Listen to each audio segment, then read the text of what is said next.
వేసవి కాలంలో ఎండలు మండిపోవడం సహజమే. జూన్ నెల మధ్య వచ్చే వరకు ఆగాల్సిందే.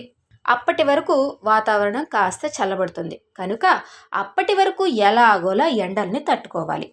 అయితే కొందరికి ఎండలో తిరగకున్నా కూడా వేసవి కాలంలో వేడి బాగా చేస్తుంది. ఇక ఎండలో తిరిగే వారికి ఎలాగూ వేడి చేస్తుంది. అయితే వేడి మరీ ఎక్కువగా ఉంటే కొందరు తట్టుకోలేరు, ఇతర అనారోగ్యాల బారిన పడుతూ ఉంటారు. మరి అలాంటప్పుడు ఏం చేస్తే ఈ సమస్య నుండి బయటపడొచ్చో ఇప్పుడు తెలుసుకుందాం. ప్రతిరోజు ఉదయాన్నే నిమ్మరసం లేదా కొబ్బరి నీళ్లను ఓ గ్లాసు మోతాదులో తాగాలి. వేడి మరీ ఎక్కువగా ఉంటే మధ్యాహ్నం సమయంలోనూ ఇంకో గ్లాస్ తాగొచ్చు. దీంతో వేడి తగ్గుతుంది. వేసవి తాపం నుంచి ఉపశమనం కూడా లభిస్తుంది. ఇక ఉదయం కొబ్బరి నూనె లేదా సన్ఫ్లవర్ ఆయిల్తో శరీరాన్ని మర్దన చేయాలి. అనంతరం స్నానం చేయాలి.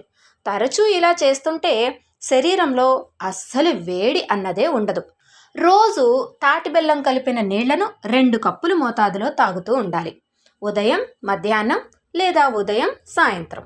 ఇలా ఉదయం సాయంత్రం ఓ కప్పు చొప్పున తాగాలి. దీనివల్ల కూడా శరీరంలోని వేడి తగ్గుతుంది.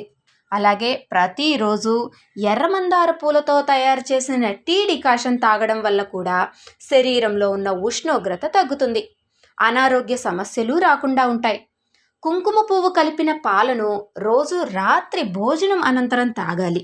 దీనివల్ల కూడా వేడిని తగ్గించుకోవచ్చు.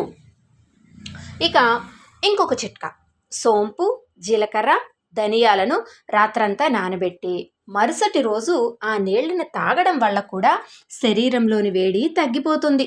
అదేవిధంగా రోజుకు ఒక్కసారి దానిమ్మ గింజలను ఓ కప్పు మోతాదులో తినాలి, లేదా జ్యూస్ అయినా ఓ గ్లాస్ తాగాలి.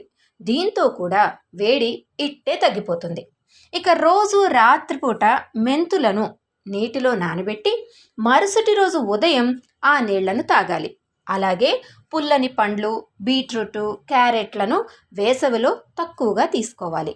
కీరదోస, పుచ్చకాయ, తర్బూజాలను అధికంగా తినాలి. మామిడి పండ్లు వేడి చేస్తాయి కనుక రోజుకు ఒక పండుకు మించకుండా తినాలి. ఇలా ఈ విధంగా చిట్కాలను పాటిస్తే వేడి నుంచి ఉపశమనం ఇట్టే లభిస్తుంది.